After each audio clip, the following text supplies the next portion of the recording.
Խաղաղության պայմանագրի բոլոր կետերը համաձայնեցնելուց հետո Ադրբեջանը նորից հող է նախապատրաստում Հայաստանի դեմ ռազմական գործողություններ սկսելու համար։ Մեկ օրում 4 անգամ Ադրբեջանի պաշտպանության նախարարությունը կեղծ տեղեկություն տարածեց, իբր հայկական կողմը սահմանի մի քանի հատվածներում խախտել է հրադադարը։ Հայկական կողմի պատասխանը չուշացավ, պաշտպանության նախարարությունը հերքեց տեղեկությունները։ Կարծում եմ, որ Ադրբեջանի կողմից իրականացված սադրանքները եւ մարտական գործողությունները վերլուծելիս մենք կարող ենք գալ այն եզրակացության, որ իրականում ինքը հող է նախապատրաստում, մանավանդ այս իրավիճակում, երբ որ ընդհանուր առմամբ հայ-ադրբեջանական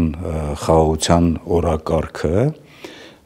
իրատեսական չէ։ Խաղաղության պայմանագրի կետերի շուրջ համաձայնության գալուց հետո խոստացված խաղաղությունը կարծես ուշանում է։ Թե պետքպական падգամավոր Արսեն Թորոսյանը վստահ է, որ Ադրբեջանը նման հայտարարություններ անում է, որովհետև խաղաղության պայմանագիրը Հայաստանի համար շահավետ է, սակայն քաղաքագետ Խաչիկ Գալստյանն այլ կանխատեսումներ ունի։ Այդ պայմանագիրը բոլորիս համար տեսանելի է, որ ոչ մի երաշխիք կա, ուղղակի այդ բանակցությունները Ադրբեջանը ծառայեց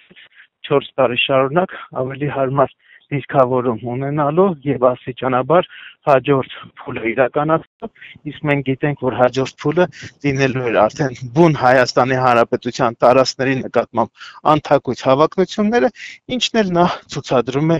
այսօրվա իր քաղաքականությամբ։ Իսկ այս ամենն արվում է, որովհետև թշնամին չի սահմանափակվելու պայմանագրում ներառված կետերով, ասում է Օհանյանը։ Ադրբեջանը ցանկանում է նաեւ այսպես կոչված Զանգեզուրի միջանցքը։ Գիտեք, որ գոյություն ունի այսպես կոչված ճակերտներով Զանգեզուրի միջանցքի գաղափարը եւ նրանք ամեն կերպ ձգտելու են թուրք-ադրբեջանական տանդեմի, այսպես համագործակցությամբ հասնել դրան։ Ադրբեջանը ցանկանում է հարձակվել Հայաստանի Հանրապետության սուվերեն տարածքի վրա, իսկ Հայաստանի գործող իշխանությունը իրավիճակին համապատասխան չի գործում, ասում են զրուցակիցներս։ Սահմանային լարվածության ֆոնի այդպիսի տեղեկատվական արշավները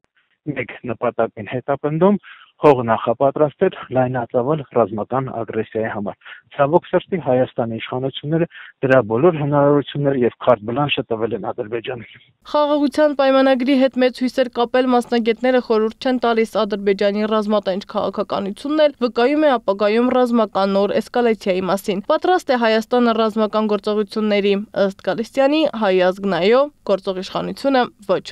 Սադամ Ակարյան, Արման Ղարիբյան, Գեղամ Ղազարյան, ABC Media։